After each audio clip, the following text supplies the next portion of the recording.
할렐루야. 오늘 우리에게 주시는 하나님의 말씀은 로마서 3장 21절에서 31절까지의 말씀입니다. 로마서 3장 21절에서 31절 말씀, 저와 여러분이 함께 교독하도록 하겠습니다. 제가 먼저 읽겠습니다. 그러나 이제는 율법과 별개로 하나님의 의가 나타났습니다. 이것은 율법과 예언자들이 증언한 것입니다. 하나님의 의는 예수 그리스도를 믿는 믿음으로 인해 믿는 모든 사람에게 주어집니다. 거기에는 차별이 없습니다. 모든 사람이 죄를 지었으므로 하나님의 영광에 이르지 못합니다. 그러나 그리스도 예수 안에 있는 구속으로 인해 하나님의 은혜로 값없이 의롭다는 인정을 받습니다. 하나님께서는 이 예수를 속죄제물로 내어주셨습니다. 의롭게 되는 것은 예수의 피를 믿음으로써 이루어집니다. 이는 하나님께서 오래 참으시는 가운데 과거에 지은 죄를 간과하심으로 그분의 의를 나타내시기 위함입니다. 지금 이때에 하나님께서 그분의 의를 나타내신 것은 자신이 의로우시며 또한 예수 믿는 사람들을 의롭다고 인정하시는 분임을 나타내시기 위함입니다. 그렇다면 자랑할 것이 어디에 있습니까? 전혀 없습니다. 어떤 법으로입니까? 행위로입니까?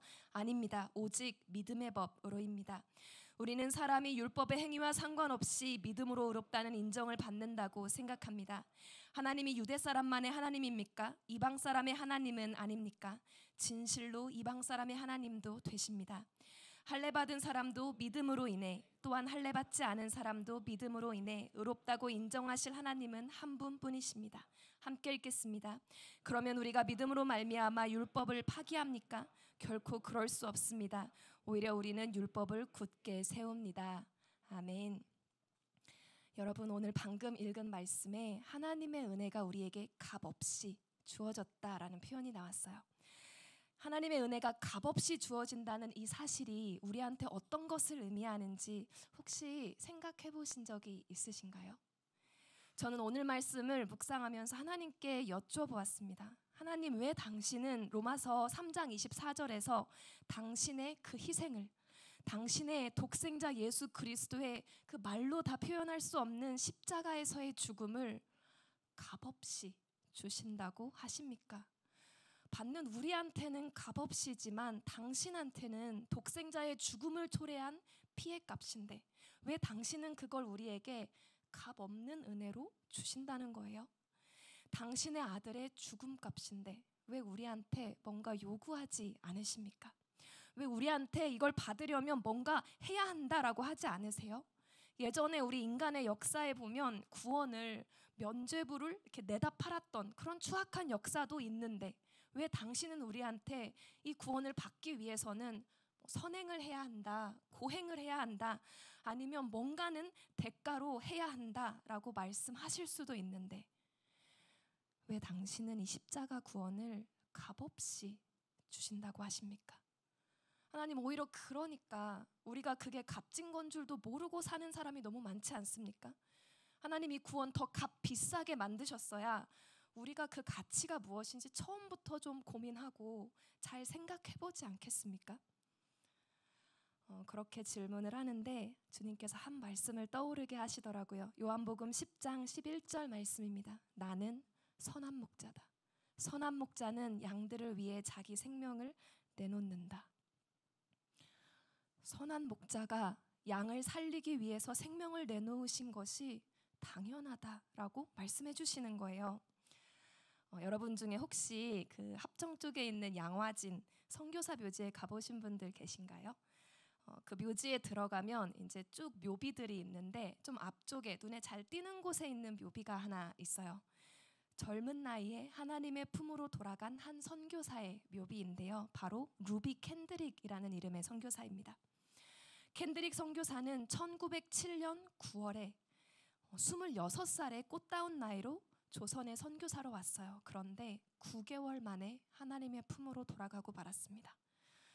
1년도 사실 채우지 못하고 자기 생명을 부어드린 루비 캔드릭 선교사의 묘비에는 아마 여러분들께서 한 번쯤은 들어보셨을 그 문구가 적혀 있어요. 영어로 적혀 있는데 이렇게 적혀 있습니다. If I had 1,000 lives to give, Korea should have them all. 만일 내게 1,000개의 생명이 있었다면 그 모두를 조선을 위해 드리겠습니다. 이게 감동이 되기는 하는데 신기한 고백이죠. 선교사 훈련을 그렇게 받고 미국이라는 그 풍요로운 고향을 떠나서 그렇게 먼 길을 와서 조선 땅에 도착했는데 고작 9개월, 그 1년도 안 되는 시간에 세상을 떠났잖아요. 그런데 이거 너무 아깝다. 내 훈련받은 그 긴 기간, 여기까지 온 그 시간, 내 생명이 너무 아깝다라는 생각이 들 수도 있는데 그렇지 않았다는 거예요. 그러면서 오히려 내게 생명이 1000개가 있다면 전부 다 이 땅 사람들을 위해서, 어쩌면 그 후예인 우리, 지금 여기 앉아있는 우리를 위해서 다 부어주고 싶다라고 고백하며 갔습니다. 어떻게 이런 생각이 가능할 수가 있을까요? 켄드릭 선교사의 이 마지막 고백 속에서 우리는 값없이 자기 생명을 부어주셔버린 그 하나님 아버지의 사랑, 예수 그리스도의 그 목자 되신 마음을 조금이나마 가늠해 볼 수 있을 것 같습니다. 사실 저는 한때 최근까지 우리 주 예수님께서 십자가를 지신 것이 엄청나게 큰 결심이셨을 거다라고 생각하면서 신앙생활을 했었어요. 하나님께서 그 아들을 우리한테 보내신 것이 그분께도 엄청난 고민이고 아주 큰 결정하신 걸 거다라고 생각을 했었거든요. 그런데 제가 몇 주 전에 저희 카운트다운 있었죠. 저 자신도 좀 놀라는 경험을 하게 되었는데요. 카운트다운 한 2주 전쯤에 금요일 밤에 기도회가 있었어요. 카운트다운을 위한 기도회. 이 중에도 혹시 기도회 참여하신 분들도 계실 텐데 그 기도회에 이제 맨 뒤편에 교역자들이 서서 같이 기도를 했거든요. 저도 이제 맨 뒤에 서서 기도를 하는데 기도의 마지막 즈음에 이렇게 제 앞에 계신 우리 청년분들, 그 홀을 가득 메우러 기도하러 오신 그 청년 여러분을 바라보는데 저도 모르게 제 속에서 이런 기도가 올라오는 거예요. 하나님, 여기에 있는 이 청년들이 정말 하나님 만날 수 있다면, 이 청년들이 정말 하나님 당신을 그들의 축복으로 누릴 수 있다면, 제 자신의 생명은 몇 번이라도 드릴 수 있다면 다 드릴 테니까 우리 청년 세대에 당신의 영을 주옵소서, 당신의 부흥을 주옵소서. 근데 저 자신도 이 기도를 하면서 놀라웠던 게 이 간구가 너무나도 쉽게 나오더라고요. 무슨 막 비장한 각오를 하면서 제가 드리겠습니다 이렇게 한 게 아니라 너무 당연한 기도라는데 제 스스로 너무 놀랐습니다. 그러면서 주님께서 우리 청년들을 향해서 이런 마음이시구나가 깨달아지는 순간이었어요. 정말 우리 청년들이 살기를 원하시는구나. 하나님과의 친밀함이, 하나님이 우리의 축복이 되어주심이 회복되기를 이렇게 원하시는구나. 자기 자신의 생명을 아무렇지 않게 내어주실 정도로 우리를 진짜 사랑하시는구나. 그날 밤에 저도 생각지 못했던 마음이 제 안에 이렇게 솟구치는 걸 보면서 우리 주 예수님께서는 우리에게 생명 주시기를 망설이시거나 커다란 결심을 하면서 죽으셨던 게 아니었구나. 우리를 구하기 위해 죽으신 것은 한순간도 고민이 필요 없는 주님께 너무 당연한 거였구나가 저도 처음으로 깨달아졌습니다. 사랑하는 여러분, 부모님의 사랑도 이것과 비슷하죠. 자녀가 죽음을 향해 가고 있는데 이 부모인 내가 대신 죽으면 자녀를 진짜 살릴 수 있다, 그 보장이 있다 하면 죽을까 말까 고민하는 부모가 없을 거예요. 서슴없이 자녀를 살리고 내 생명을 내주는 방법을 선택할 것입니다. 인간 부모의 마음도 이런데 하물며 하늘 아버지의 마음이 이보다 못하지 않다는 것이죠. 그러니까 루비 켄드릭 선교사님의 그 묘비의 글이 이해가 가게 됩니다. 만일 내게 1000개의 생명이 있었다면 그 모두를 조선을 위해 드리겠습니다. 그 선교사님 속에 계신 성령께서 선교사님의 입술과 마음의 고백에 예수님의 그 마음을 가득 담아주신 것이죠. 사실 이 선교사님은 이렇게 고백한 것입니다.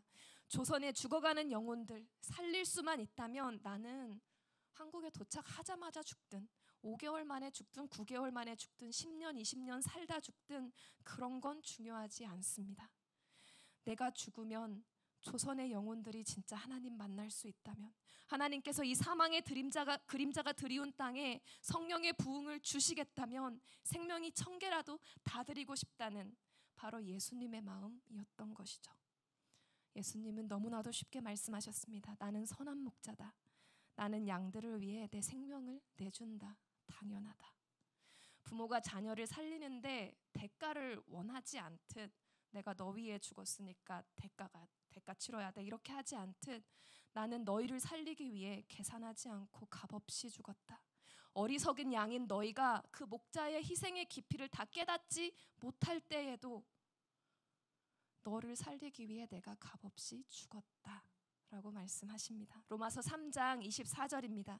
그러나 그리스도 예수 안에 있는 구속으로 인해 하나님의 은혜로 값없이 의롭다는 인정을 받습니다. 여러분, 그런데 값없이 주신 은혜인데 이 은혜에 우리가 참여하는데 단 한 가지가 필요하다라고 말씀하세요. 로마서 다음 절 읽어보겠습니다. 25절입니다. 예수님께서는 이 예수를 속죄 제물로 내어주셨습니다. 의롭게 되는 것은 예수의 피를 믿음으로써 이루어집니다. 이는 하나님께서 오래 참으시는 가운데 과거에 지은 죄를 간과하심으로 그분의 의를 나타내시기 위함입니다. 여러분, 믿음으로써 이루어집니다. 근데 이 믿음이라는 거 왜 필요한 걸까요? 대신 죽어 주셨다고 하고 값이 없다고 했는데 그런데도 살기 위해서는 무슨 조건이 있다라고 이렇게 붙이시는 걸까요? 어째서 값없이 주신 하나님 아버지의 은혜가 오직 믿음으로써 우리에게 실제가 된다는 걸까요? 요즘에 큐티 하시는 분들은 아실 텐데 고린도 후서 말씀이 계속 이어지고 있어요. 그래서 이 말씀을 기억하시는 분들도 계실 것 같아요. 고린도 후서 5장 7절입니다. 우리는 믿음으로 행하고 보는 것으로 행하지 않습니다. 상식적으로 좀 이상한 말씀이 나왔어요. 믿음으로 행하는 것 그리고 보는 것으로 행하는 삶, 보이는 것에 반응하는 삶을 대조를 시키고 있어요. 성경은 하나님께서 창조하신 이 세상에는 보이는 차원이 있고 또 보이지는 않지만 영적으로 분명히 실제하는 차원이 있다라고 가르치고 있습니다. 그런데 이 보이지 않는 차원에서 일어나는 일에 우리가 참여하는 방법은 하나밖에 없다라고 말씀하세요. 그게 바로 믿음이다라고 말씀하십니다. 고린도후서 4장 18절에는 이 보이지 않는 세계를 이렇게 표현하고 있습니다. 우리가 주목하는 것은 보이는 것들이 아니라 보이지 않는 것들입니다. 보이는 것들은 잠깐이나 보이지 않는 것들은 영원하기 때문입니다. 보이는 차원의 세계를 창조하셨고 보이지 않는 차원의 세계를 창조하셨어요. 그리고 우리 인간이라는 존재는 이 두 세계를 모두 살 수 있게 창조하셨습니다. 그런데 막상 우리는 내 눈앞에 지금 보이는 이 세계가 훨씬 더 실제인 것 같은데 놀랍게도 성경은 그렇게 말씀하지 않으세요. 어느 세계가 더 영구하고 영원하고 중요한 세계라고 말씀하시냐면 보이지 않는 세계라고 말씀하십니다. 보이는 것들은 잠깐이지만 보이지 않는 것은 영원하다라고 말씀하세요. 그리고 인간이라는 우리 존재가 이 보이지 않는 세계, 영원하지만 지금 당장 내 육신의 눈에 보이지 않는 이 세계에서 일어나는 일에, 그곳에서 일어난 일에 참여할 수 있는 방법이 바로 믿음이라고 하십니다. 히브리서 11장 1절입니다. 믿음은 바라는 것들의 실체이며 보지 못하는 것들의 증거입니다. 믿음은 이 보이는 세계를 뛰어넘어 보이지 않는 세계를 볼 수 있게 해주는 렌즈와도 같습니다. 보이는 세계에서는 여러분 2000년 전에 예수님이라는 한 인간이 십자가에서 죽으시고 3일 후에 살아나셨어요. 그냥 그 한 사람이 그렇게 하셨어요. 그런데 보이지 않는 세계에서는 하나님께서 그 독생자 예수 그리스도의 십자가에서 흘리신 피로 우리 죄를 사하셨습니다. 그리고 그 보이지 않는 세계에서 우리를 죽음에서 생명으로 옮기셨어요. 영원한 사망에서 영원한 생명으로 옮기셨습니다. 사망의 통치에서 영원한 하나님 나라로 완전히 옮기셨습니다. 여러분, 이 영원한 세계를 보게 되시고 깨닫게 되시고 그곳에서 약속된 성령의 능력을 경험하며 살 수 있게 되는 여러분 되시기를 주님의 이름으로 축복합니다. 여러분, 이 믿음이라는 것은 마치 망원경이나 현미경의 이 렌즈 부분과도 같아요. 렌즈에 따라서 망원경이나 현미경의 성능은 어마어마하게 차이가 나게 되죠. 여러분, 다이소에 가서도 망원경을 살 수 있어요. 근데 그 망원경은 사서 봐도 내 눈으로 보는 거랑 별 차이가 없습니다. 그런데 나사의 허블 망원경을 한번 생각해 보세요. 거기에 들어있는 렌즈는 정말 수십 광년이 떨어져 있는 은하조차 볼 수 있게 만들어줍니다. 현미경도 마찬가지죠. 렌즈가 어떤 게 들어가 있느냐에 따라서 얼마나 자세하고 미세하게 들여다볼 수 있는지가 결정됩니다. 여러분 안에 있는 믿음이라는 렌즈도 마찬가지예요. 어떤 사람의 믿음은 하나님의 은혜의 그 너비와 길이와 높이와 깊이가 어떠함을 더 많이 볼 수 있게 해주고 더 깊이 경험할 수 있게 해줍니다. 근데 반대로 너무 좁은 것밖에 못 보고 그거 외에는 아무것도 경험하지 못하는 믿음을 가진 사람도 있죠. 그리고 또한 우리 안에 이 렌즈가 너무 더러워질 때도 있습니다. 죄악으로 인해서 세상의 근심과 염려가 그 앞을 가려서 세상의 유혹들이 그것을 뒤덮어서 이 렌즈가 더 이상 투명하게 깨끗하게 볼 수 없게 된 사람들이 있죠. 영적인 세계가 더 이상 실제처럼 다가오지 않는 때가 있습니다. 사랑하는 여러분, 여러분의 믿음의 렌즈가 더러워져 있다면 그 믿음의 렌즈를 더럽게 만드는 죄를 중단하시고 돌이키십시오. 여러분의 믿음의 렌즈를 손상시키는 것들을 여러분 자각하시고 주의하세요. 여러분의 믿음의 렌즈가 하나님의 은혜에 더 많은 것, 더 깊은 것을 볼 수 있게 해달라고, 탐색할 수 있게 해달라고, 경험할 수 있게 해달라고 여러분 구하세요. 여러분 이 렌즈가 깨끗해지고 더 강력해지는 방법은 우리가 매일매일 하나님을, 주 예수 그리스도를 바라보고 그분과 교제하고 말씀과 기도 속에서 그분께 우리의 시선을 드리는 것입니다. 여러분 강한 믿음으로 예수 그리스도의 은혜와 성령의 능력의 깊이를 더 많이 누리는 여러분 되시기를 주님의 이름으로 축복합니다. 그런데 성경에서는 큰 믿음과 작은 믿음 아무거나 있으면 되지 않나, 이게 아니라 더 큰 믿음이 있는 사람이 주님을 더 많이 사랑할 수 있게 된다라고 말씀하세요. 예수님께 일어났던 사건이 하나 있어요. 예수님께서는 이 시몬이라는 이름을 가진 바리새인의 식사 초대를 받으신 적이 있습니다. 그래서 식사를 하러 가십니다. 근데 그곳에 한 여자가 찾아와요. 초대받지 않은 한 여자가 들어옵니다. 몸을 파는 여자였죠. 그리고 이 여자가 무슨 여자라는 걸 온 동네가 다 알고 있었습니다. 사실 인간의 시선, 인간의 기준으로는 그 여자는 이 집에 들어올 수 없는 여자였어요. 그런데 예수님께서 식사하려고 이렇게 앉아 계셨는데 유대인들은 이런 의자가 아니라 이렇게 비스듬하게 누운 채로 식사를 했죠. 그래서 예수님께서도 아마 그렇게 비스듬하게 옆으로 누워서 식사를 하려고 하셨을 거예요. 근데 예수님께 다가옵니다. 예수님의 발치를 향해서 예수님의 뒤편에 서서 그 발 쪽에 서서 이 여자가 울기 시작합니다. 그리고 엎드립니다. 그 발에 엎드려 울다가 눈물로 예수님의 발을 적시고 예수님 발에 쏟아진 그 눈물을 자기 머리털로 닦습니다.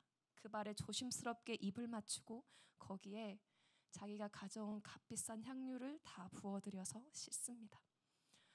그 여자의 중심을 보고 계셨던 예수님께서는 그 여자가 그렇게 하는 것을 지켜보시다가 다 받아주시고는 그녀가 한 행위에 대해서 이렇게 말씀해 주십니다. 누가복음 7장 47절 하반절입니다. 이 여인은 많은 죄를 용서받았다. 그것은 이 여인이 나를 많이 사랑했기 때문이다. 그러나 적게 용서받은 사람은 적게 사랑한다. 많이 사랑했기 때문에 더 많이 용서받았다. 무슨 뜻일까요? 이 여인은 그 집에 있는 그 다른 사람들보다 예수님의 속죄의 은혜, 그 대속의 사랑과 예수님께서 값없이 주신 그 선물에 다른 사람들보다 더 깊이 참여하고 깨닫고 있었다는 것이죠. 여러분 예수님의 십자가의 은혜는 여러분 망원경을 한번 생각을 해보시면 이 우주 속에 있는 아름다운 은하가 우리가 망원경을 개발하든 안 하든 그게 없어졌다 생겼다 하진 않잖아요. 있는 거예요. 이미 존재하는 것이죠. 근데 우리가 망원경을 얼마나 강력한 걸 개발하느냐에 따라 그게 얼만큼 보이는지가 달라지죠. 예수님의 십자가의 은혜는 이미 이루셨습니다. 그리고 영원하고 절대적입니다.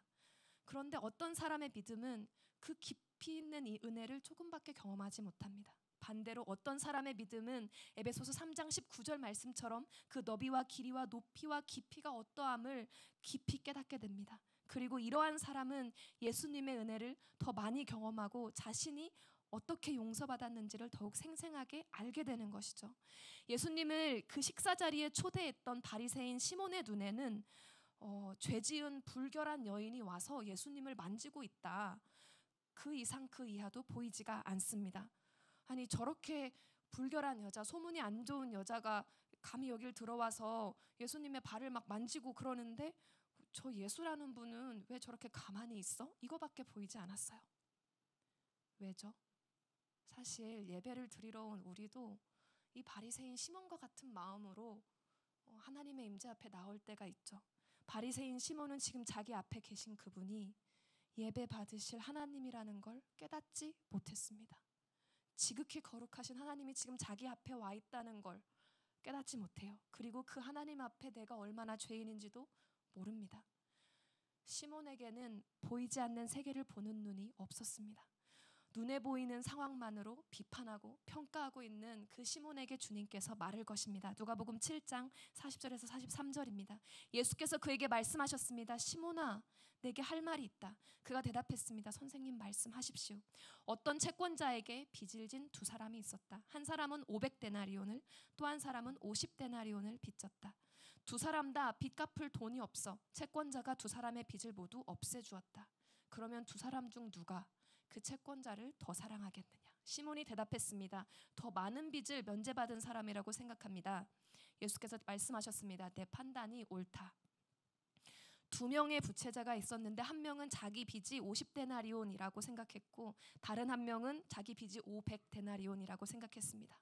그리고 돈을 빌려준 주인은 이 둘의 빚을 다 탕감해 주었어요. 예수님께서 물어보십니다. 42절에 두 사람 중 누가 그 채권자를 더 사랑하겠느냐? 여러분, 이 부채자 두 명 사이에 사실 큰 차이가 있었을까요? 둘 다 하나님의 의로우심에 미칠 수 없는, 하나님 나라에 들어갈 수 없는 죄인이었죠. 오늘 로마서 본문은 분명하게 못 박습니다. 로마서 3장 23절입니다. 모든 사람이 죄를 지었으므로 하나님의 영광에 이르지 못합니다. 원래 이 두 사람 다 하나님 나라에 들어갈 수 없습니다. 그러나 한 사람은 자기가 얼마나 빚을 졌는지, 그 빚이 어떻게 탕감된 것인지 관심도 없고 제대로 보지도 않습니다. 그러나 다른 사람은 실로 엄청난 빚이 탕감이 되었고 자신이 엄청난 사랑을 입었음을 깨달았습니다. 주님께서 말씀하십니다. 이 여인은 자신이 얼마나 큰 사랑을 입었는지 아는 이 두 번째 사람과 같다.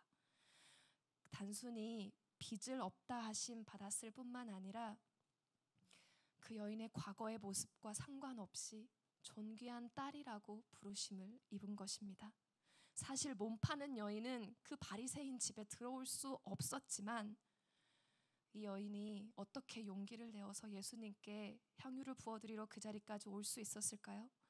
용서받은 주의 존귀한 딸이기 때문에 자기 것을 주님께 드리러 그 자리까지 올 수 있었습니다. 누가복음 7장 47절입니다. 그러므로 내가 내게 말한다. 이 여인은 많은 죄를 용서받았다. 그것은 이 여인이 나를 많이 사랑했기 때문이다. 그러나 적게 용서받은 사람은 적게 사랑한다. 사랑하는 여러분, 하나님의 값없는 은혜를 더 선명하고 자세하고 깊이 보고 경험할 수 있는 믿음의 눈을 구하십시오. 그 하나님의 은혜가 깨달아질 때 우리는 이 여인과도 같은 반응을 할 수 있게 되기 때문입니다. 날 위해 죽으시고 나를 존귀하다고 불러주신 그 예수 그리스도의 발을 눈물로 씻기고 나의 아무리 값비싼 향유라도 아낌없이 주의 발에 모두 부을 수 있게 됩니다. 사랑하는 여러분, 여러분의 신앙생활이나 봉사나 섬김이 단순히 종교적인 의무감에서 나오는 것이 아니라 예수 그리스도의 이 은혜가 깊이 깨달아져서 아낌없이 부어지는 향유로 부어지시기를 주님의 이름으로 축복합니다. 그런데 제가 설교 처음에 예수님께서는 너무나도 기꺼이 값없이 거저 우리를 위해서 죽으셨다. 선한 목자가 양을 위해서 자기 생명 내어주는 게 당연하다고 말씀하셨다라고 했는데 여러분 중에서도 그럼 예수님이 겟세마네 동산에서 올리셨던 그 기도의 모습은 뭘까라고 생각하신 분들 계실 수도 있을 것 같아요. 분명 성경은 이렇게 기록하고 있거든요. 마태복음 26장 38절 39절입니다. 그때 예수께서 그들에게 말씀하셨습니다. 내 마음이 너무 괴로워 죽을 지경이다. 너희는 여기 머물러 나와 함께 깨어있도록 하라. 예수께서 조금 떨어진 곳으로 가셔서 얼굴을 땅에 파묻고 엎드려 기도하셨습니다. 내 아버지, 할 수 있다면 이 잔을 내게서 거두어 주십시오. 그러나 내 뜻대로 하지 마시고 아버지의 뜻대로 하십시오. 십자가를 지시기 전날 밤 땀방울이 핏방울이 되도록 기도했다고 성경은 기록하고 있어요. 몸부림치시면서 간구하셨던 이 예수님의 기도를 보면 분명 예수님은 마음이 괴로워 죽을 것 같다라고 하시고 아버지께 할 수 있다면 이 잔을 내게서 거둬주시면 안 되겠냐라고까지 간구하는 모습을 보이셨습니다. 많은 목사님들 또 신학자들이 예수님이 이토록 괴로워하셨던 것은 십자가에서 당하실 육체적인 고난이나 죽음 때문이 아니라 영원 전부터 단 한 번도 분리되셨던 적이 없었던 하나님 아버지와의 연합이 깨어지는 것, 독생자이신 아들이 아버지로부터 단절되는 죄의 가장 끔찍한 단절의 대가를 그 몸소 덮어 쓰시는 것 때문에 이렇게 기도하셨을 것이다라고 해석합니다.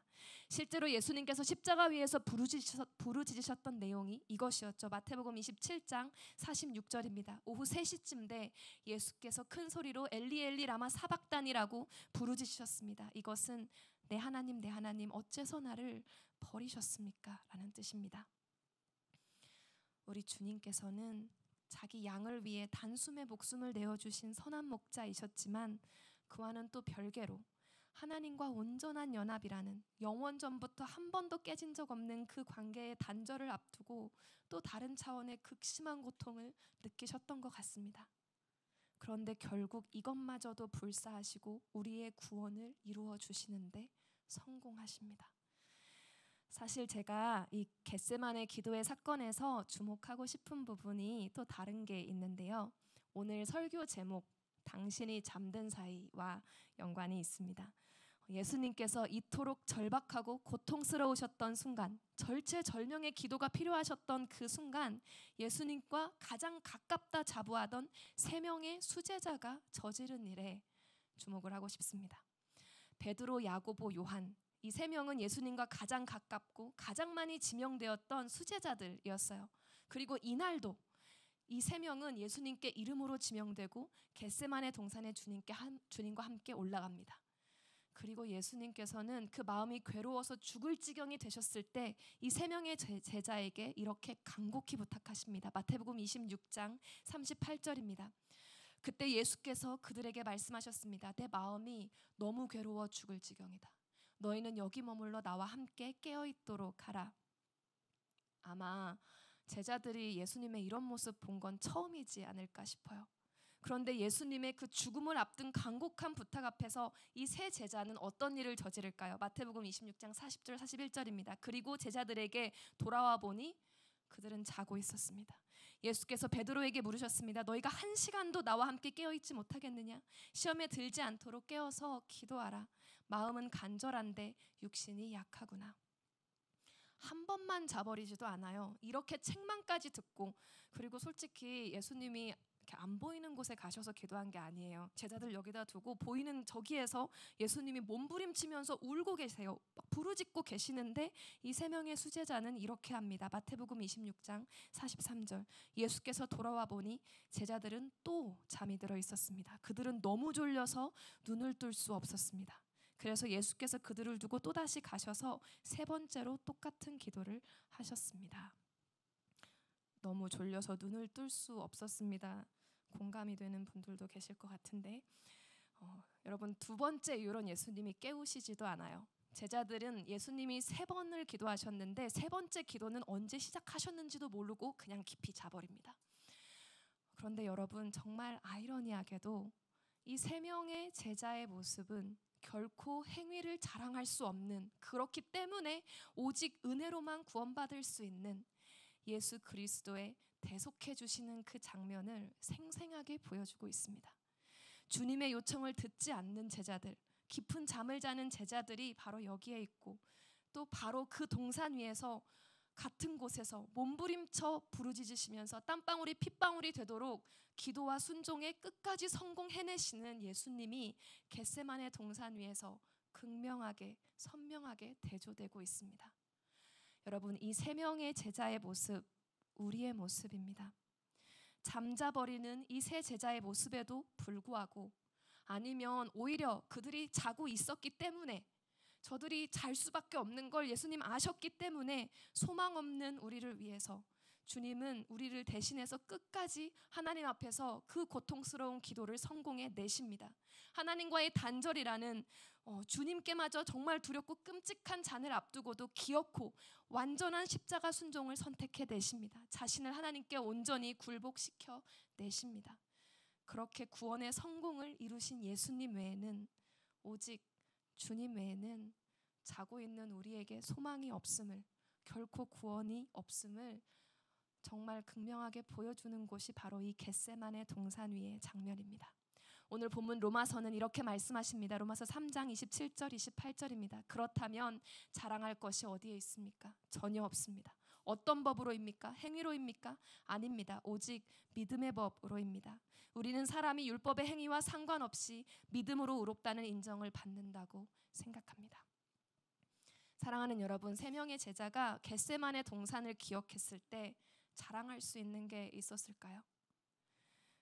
오히려 수치스러운 행위밖에 기억이 나지 않았을 것입니다. 그러나 그들의 행위와 아무 상관없이, 그들의 수치와 아무 상관없이 오직 예수 그리스도께서는 대속의 사명을 기도 속에 온전히 완성해 내시고 그 위에서 구원을 이루어 주셨습니다. 그리고 그렇게 쿨쿨 자고 있는 우리를, 연약함에 또 쓰러지는 우리를, 나 스스로도 내가 도저히 의롭다고 부를 수 없는 죄인인 우리를 존귀한 하나님의 아들이라고, 너가 존귀한 하나님의 딸이라고 불러주십니다. 사랑하는 여러분, 이것이 우리의 진정한 소망입니다. 구원받은 첫 순간뿐만 아니라 여러분 오늘도, 지금도, 여러분 이번 주도 우리는 노력해도 잠들어버리는 이 제자와 같습니다. 연약함을 이겨내고 싶은 마음은 간절한데 도저히 이겨지지 않을 때가 있습니다. 죄를 그만 짓고 싶은데, 그만 잠들고 싶은데, 내가 더 강한 의지로 주님께 순종하고 주님의 역사에 막 동참하고 싶은데 겟세마나에서 잠들어버린 제자들처럼 우리 몸과 마음을 마음대로 가눌 수 없을 때들이 있습니다. 그러나 그렇기 때문에 끝까지 겟세마나에서 우리의 구원을 이루어 주신 예수님을 바라보는 것입니다. 예수님의 구속의 은혜를 믿음으로만 의지하는 것입니다. 이렇게 고백하는 것이죠. 하나님, 저는 여기서 끝났습니다. 여기서 더 스스로 나아질 수가 없습니다. 그러나 주님은 우리가 쓰러지는 그곳에서 역사하실 수 있고 그곳에서 하나님 나라를 임하게 해주실 수 있음을 믿기 때문에 제가 구하겠습니다. 하나님의 값없는 은혜를 믿음으로만 의지한다는 것은 내가 끊임없이 뭔가를 증명해내면서 사는 것과는 다른 거예요. 여러분, 내가 신앙생활을 하면서도 막 잠들면 안 돼, 끊임없이 간절한 상태만 유지해야 돼, 막 이상적인 모습으로만 신앙생활 해야 돼라는 압박을 느끼면서 사는 게 아닙니다. 내가 지극히 연약한 그 순간에 사랑하는 여러분, 내가 아닌 예수 그리스도를 의지하면서 나아가는 것입니다. 주님, 나는 약하고 보잘것없고 이곳에서 내 노력과 의지는 다 끝나버리는 것 같지만 예수 그리스도, 완전하신 구원자이신 당신을 의지하겠습니다. 제가 믿음을 드리겠습니다. 내 안에 오늘도 새 생명의 역사가 일어나게 해주십시오라고 여러분 믿음으로 구하세요. 믿음으로 주님만 붙들면서 여러분 나아가실 때 내 힘으로는 할 수 없는 그 우리를 통해 예루살렘과 온 유대와 사마리아와 땅끝까지 이르러 예수 그리스도의 증인이 되는 역사들이 일어날 것입니다. 마지막으로 오늘 마지막 구절인 로마서 3장 31절은 이렇게 선포하고 있습니다. 그러면 우리가 믿음으로 말미암아 율법을 파기합니까? 결코 그럴 수 없습니다. 오히려 우리는 율법을 굳게 세웁니다. 여러분, 율법의 영적인 역할, 요즘 큐티에도 계속 나오고 있지만 정죄입니다. 하나님이 얼마나 거룩하신지를 알려주시고 나는 얼마나 죄인인지를 알려주고 깨닫게 하는 것 율법의 역할입니다. 그런데 오늘 본문 로마서 3장 31절의 말씀은 율법의 역할이 이걸로 그냥 우리에게 죄를 깊이 깨닫게 해주는 그 역할로 끝나는 게 아니라 오히려 이 율법의 완성으로 나아갈 때 성령의 역사가 우리 안에서 일어날 수 있음을 보여주고 있습니다. 다 지킬 수 없어서 우리에게 절망을 보게 해주는 그 율법이 이제 예수 그리스도를 통해서 여러분 안에 사시는 성령님으로 말미암아 여러분을 거룩해 하는 살아 역사하시는 하나님의 법으로 변하게 되는 것입니다. 에스겔 36장 26, 27절입니다. 내가 너희에게 새로운 마음을 주고 너희 안에 새로운 영을 줄 것이다. 내가 너희 육신으로부터 돌과 같이 굳은 마음을 없애고 너희에게 살처럼 부드러운 마음을 줄 것이다. 그리고 내가 내 성령을 너희 안에 주어서 너희로 하여금 내 법령을 따르며 내 규례를 지키고 행하게 만들 것이다. 여러분, 하나님의 영이신 성령께서 우리 안에 들어와 사시면 성령님이 내 안에서 자기의 열망을 이루기 시작하세요. 하나님을 높이고 싶어 하시고 하나님을 예배하고 싶어 하시고 이웃을 사랑하고 싶어 하시고 섬기고 싶어 하십니다. 선교하고 싶어 하십니다. 여러분의 믿음의 렌즈, 정말 여러분의 믿음이 강하고 깨끗할수록 성령께서 하고 싶어 하시는 일에 여러분이 더 민감해지실 거예요. 성령의 능력이 여러분을 통해서 일어나기 시작할 것입니다. 성령께서 여러분 안에 그 거룩한 열망으로 일하시기 때문입니다. 여러분 안에 계신 성령으로 말미암아 여러분은 하나님의 법에서 좌로나 우로나 치우치지 못하게 점점 더 거룩한 성화의 길을 걷게 될 것입니다. 성령께서 여러분 안에 마음껏 역사하실 수 있도록, 여러분에게 성령님이 원하시는 게 무엇인지 알려주실 수 있도록 여러분 하나님께 구하십시오. 그리고 그분께 귀 기울이고 주님을 바라보는 시간을 매일 가지십시오. 그러면 주께서는 이 세상의 시선으로 나를 바라보는 게 아니라, 또는 나 자신이 생각하는 그런 내 모습이 아니라 하나님의 시선으로 여러분이 어떻게 보이는지 알려주실 거예요. 하나님의 목숨보다 중하게 여기신 사랑스러운 딸이고 아들인 존귀한 나의 양이라고 불러주실 것입니다. 사랑하는 여러분, 우리는 예수께서 그 목숨을 거저내어 주신 사랑받는 존재입니다. 용서를 입은 존재입니다. 여러분, 이 대속의 은혜가 날이 갈수록 더 생생하고 더 새롭고 더 깊이 보여지고 경험되시기를 주님의 이름으로 축복합니다. 그 주님의 존귀한 자녀로 이 땅 속에 주님께 나의 향유를 부어드리는 그런 삶을 살게 되시기를 주님의 이름으로 축복합니다. 우리 이 시간 함께 기도하며 나아가기를 원합니다. 우리가 이 시간 함께 기도하며 나아갈 때에 사랑하는 주님, 내가 주의 십자가의 그 사랑 앞에 다시 한번 서게 하여 주시옵소서. 이 세상이 나를 규정하는 수많은 목소리들, 그리고 내 자신이 나에 대해서 생각했던 그런 것들이 아닌 사랑하는 예수님께서 값없이 그 목숨을 내어주시면서 나를 살리시겠다고, 내가 너를 존귀한 하나님의 자녀로 삼겠다고 말씀하시는 그 사랑 앞에 우리가 이 시간 서게 하여 주시옵소서. 값없이 사랑하시는 그 하나님의 은혜 앞에 우리가 나아가기를 원합니다. 세상의 목소리가 아니라, 정죄의 목소리가 아니라, 사탄 마귀의 목소리가 아니라, 오직 부모가 자녀를 살리기 위해, 목자가 사랑하는 양을 살리기 위해 서슴없이 부어주신 그 예수 그리스도의 사랑 앞에 서게 하여 주시옵소서. 그 사랑이 내 삶 가운데 흐르게 하여 주시옵시고, 내가 그 사랑받는 존귀한 자녀로서의 정체성으로 이 세상 살아가게 하여 달라고 이 시간 주여 함께 부르짖고 기도하며 나아가시겠습니다. 주여, 십자가 주님, 나 주님 앞에 서게 하여 주시옵소서. 다른 음성 외에 하나님의 음성을 듣게 하여 주시옵소서. 부활의 영광으로 원한 생명 얻었네. 십자가 주님, 우리가 이 시간 깨달아 알기를 성령님 예 오시옵소서. 죄도 성령님이 말씀이, 오늘 성령님의 말씀이 부활의 영광으로 원한 생명 얻었네. 십자가 죽음으로 예 죄도 죽었네. 부활의 영광으로 원한 생명 얻었네. 십자가 죽음으로 예 죄도 죽었네. 부활의 영광으로 원한 생명 얻었네. 십자가 죽음으로 예 죄도 죽었네. 부활의 영광으로 원한 생명 얻었네. 십자가 죽음으로 나의 죄도 죽었네. 부활의 영광으로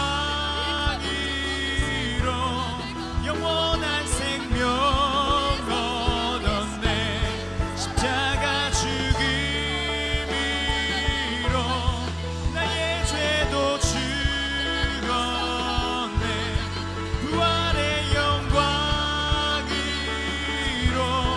영원한 생명 얻었네. 십자가 죽음으로 예 죄도 죽었네.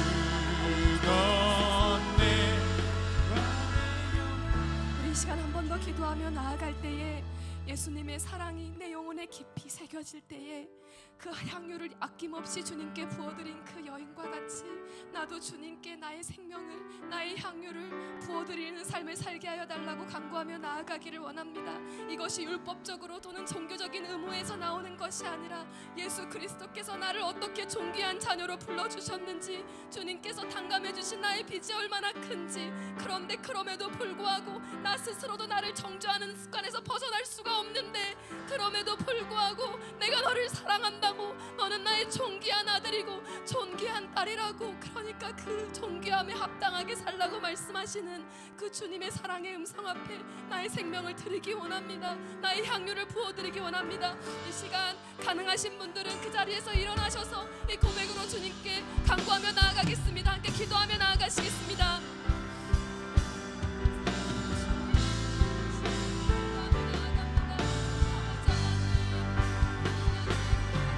사랑 얼마나 아름다운지, 그 사랑 얼마나 내 부욕해 하는지, 그 사랑 얼마나 크고 놀라운지를, 그 사랑 얼마나 나를 감격하게 하는지,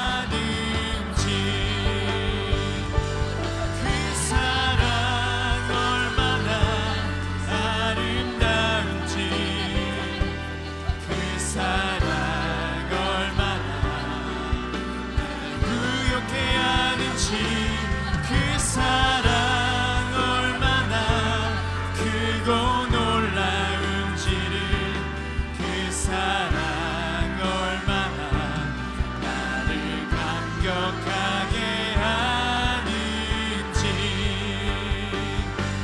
그 사랑 얼마나 아름다운지, 그 사랑 얼마나 부욕해 하는지, 그 사랑 얼마나 크고 놀라운지를, 그 사랑 얼마나 나를 감격하게. 사랑하는 아버지 하나님, 감사합니다. 아버지 하나님, 오늘 우리에게 선포해 주신 주님의 그 값없는 은혜와 사랑이, 아버지 하나님, 오늘 하루 듣고 지나가는 것이 아니라 매일매일 우리의 삶 속에서 우리를 하나님께 붙들어 매는 사랑의 끈이 되게 하여 주시옵소서. 아버지 하나님, 우리가 나의 힘으로, 나의 의로움으로 율법적으로 사는 것이 아니라 예수 그리스도의 그 사랑이 우리의 마음에 깨달아지고 부어지고 우리의 믿음의 눈이 열려 하나님의 그 값없는 은혜의 깊이와 너비와 아버지 하나님 그 크신 그 사랑을 우리가 정말로 깨닫게 되어서 그 사랑으로 하여금 우리 삶이 변하는 우리 귀한 청년들 되게 하여 주시옵소서. 감사합니다. 이 모든 말씀 예수 그리스도 이름으로 기도했습니다. 아멘. 우리에게 말씀을 주신 하나님께 영광의 박수 올리도록 하겠습니다.